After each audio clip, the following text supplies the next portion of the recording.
Hey there, friends. Kevin here. It is another Throwback Thursday day. I'm taking you back to episode 49 with Dan Negroni. One of the most popular and controversial topics is how do you lead, how do you manage millennials? And all these questions and stereotypes, I believe, of the millennial generation. And since recording this episode, we had Simon Sinek sort of flamed out by going on video and making all these crazy claims and stereotypes about millennials. And the millennial backlash was huge and often hilarious. And Dan Negroni, I mean, this is really what his book, Chasing Relevance, is all about. This is his focus. This is, his training. And so on this topic, this is probably, our best episode addressing these issues. Enjoy.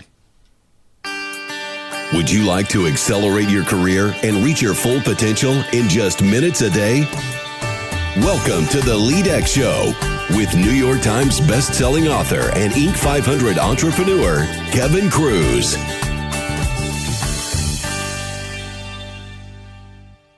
What are the steps you can take to bridge the gap between you and millennials? Hello everyone, Kevin Kruse here, helping you to achieve your full potential 5 days a week. And in just a minute, we're going to talk about next generation leaders in the workplace. But first, don't forget to visit LEADx.org, where you're going to find hundreds of articles from dozens of the best business writers out there. Visit LEADx.org.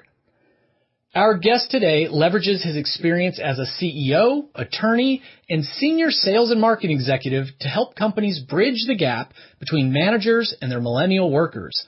He's the founder and CEO of Launchbox, and his new book is Chasing Relevance: 6 Steps to Understand, Engage, and Maximize Next Generation Leaders in the Workplace.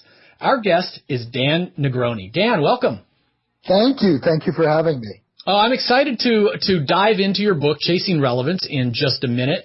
But I always start with a universal question, which is, can you share a time when you failed, maybe early in your career, and what were some of the lessons learned?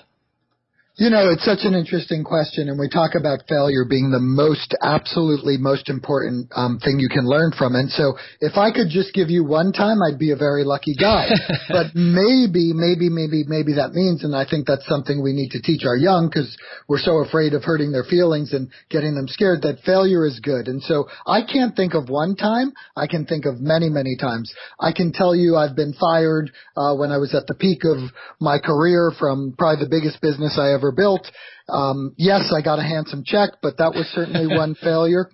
But I would say that the biggest failure that I've had to struggle with my entire life is the really almost kind of this inner desire to help people so much that I overtalk or overspeak.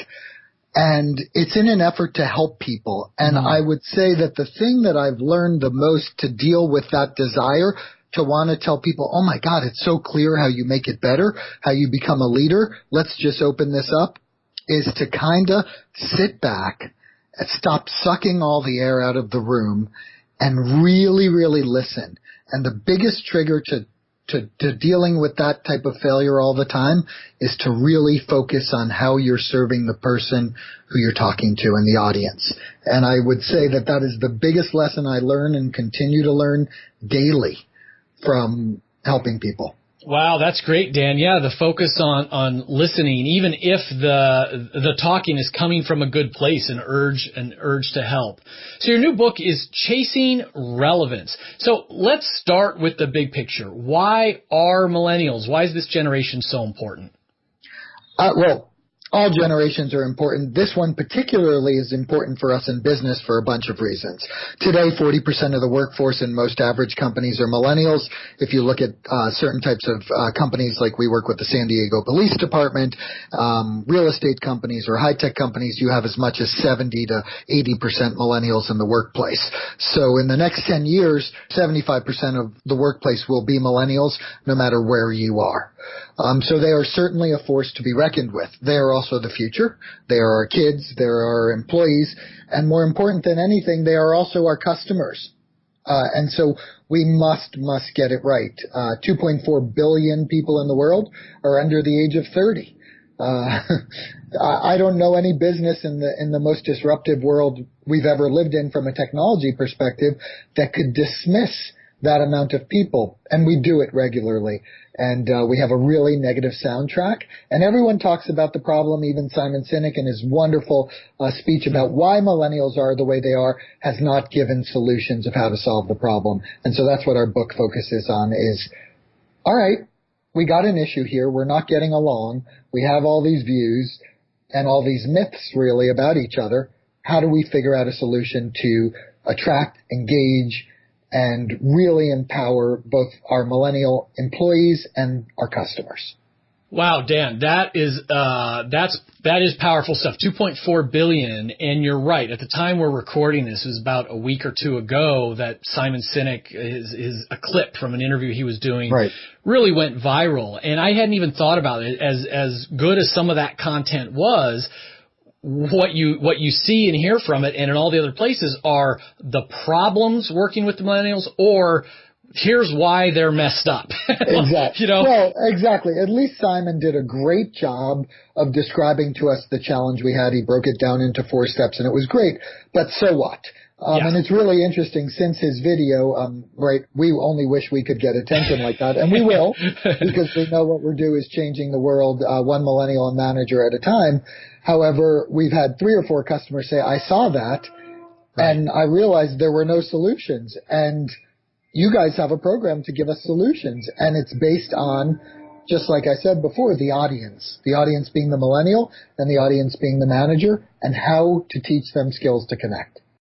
And this is a perfect setup for the next question, which is, your 6-part sort of solution. You've come up with this acronym, which I'm always grateful for because I forget things.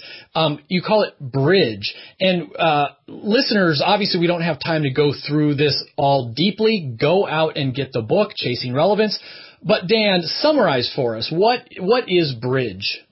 Yeah, so BRIDGE is a 6-step process that really connects any disparate groups or connects any types of people. We call it connection currency.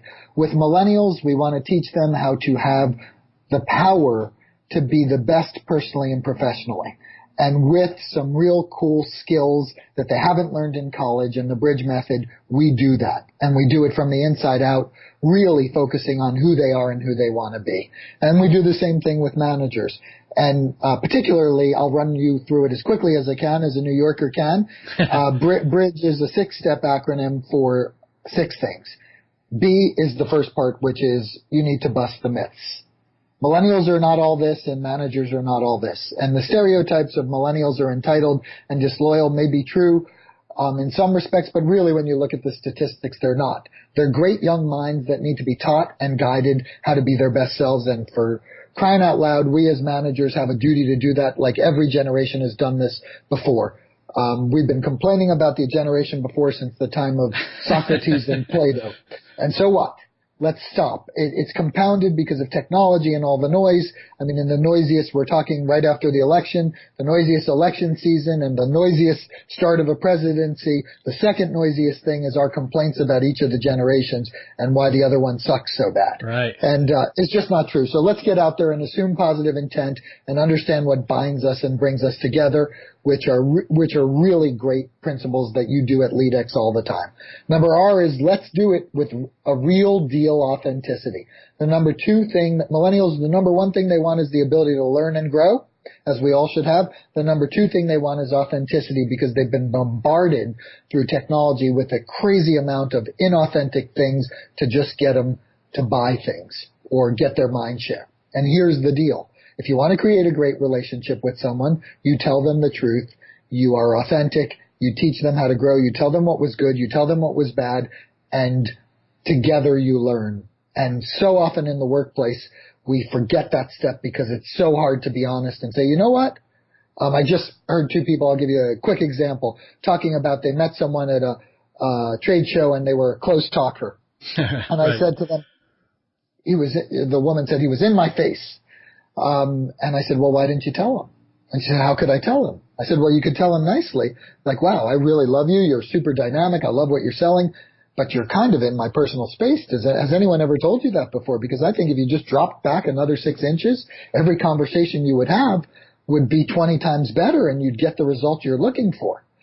Well, of course they said I should have said it, but no one says it. Right. And so we have to have real deal communication and authenticity. I is owning your own stuff. Managers need to understand that their job is to create a legacy with their employees and to manage and guide and grow people for the good of the business and the good of themselves and the engagement of the workforce.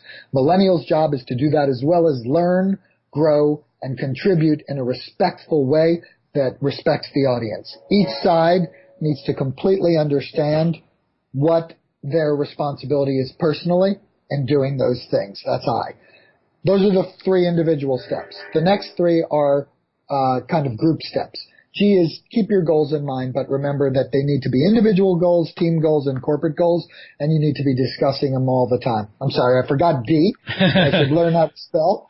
D is delivering value, and that's about what I talked about at the beginning, about making it about the audience and making it about other people, because you never fail if you are delivering value to other people and you have their perspective in mind. And E, the last thing, is how do we all work to create a culture that empowers this real communication and this real ability to go and work together and create results without so much of the nonsense.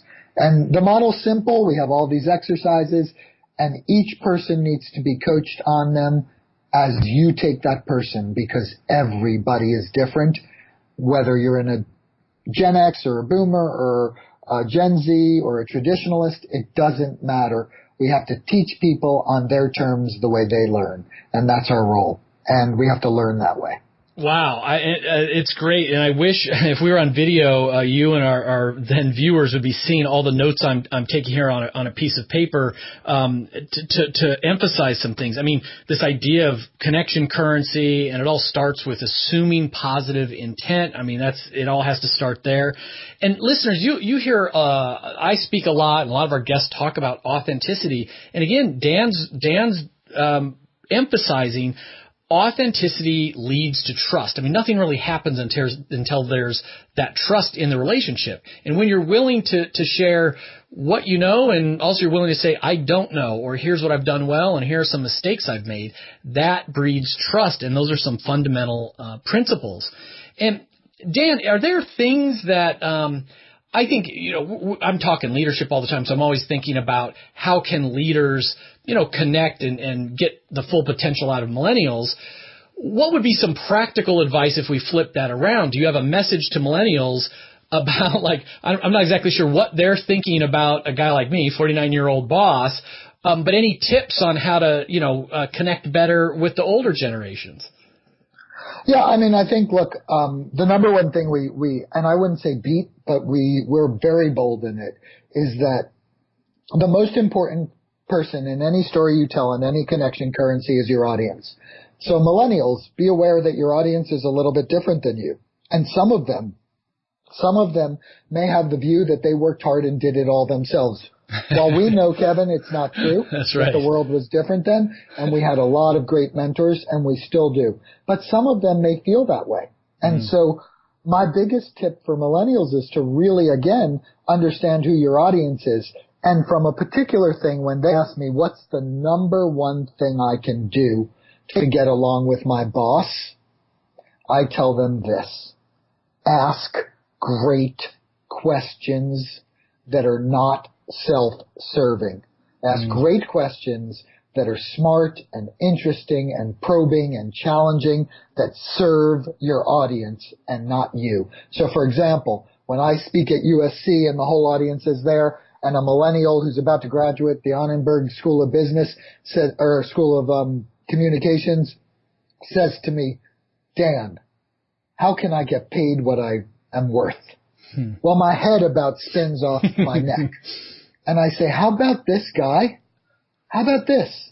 How about delivering value and delivering worth, and then asking how much you can get paid for it?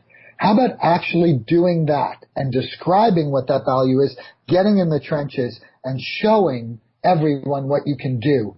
Be what you're worth. Live what you're worth. Demonstrate what you're worth, and then you will be paid what you're worth.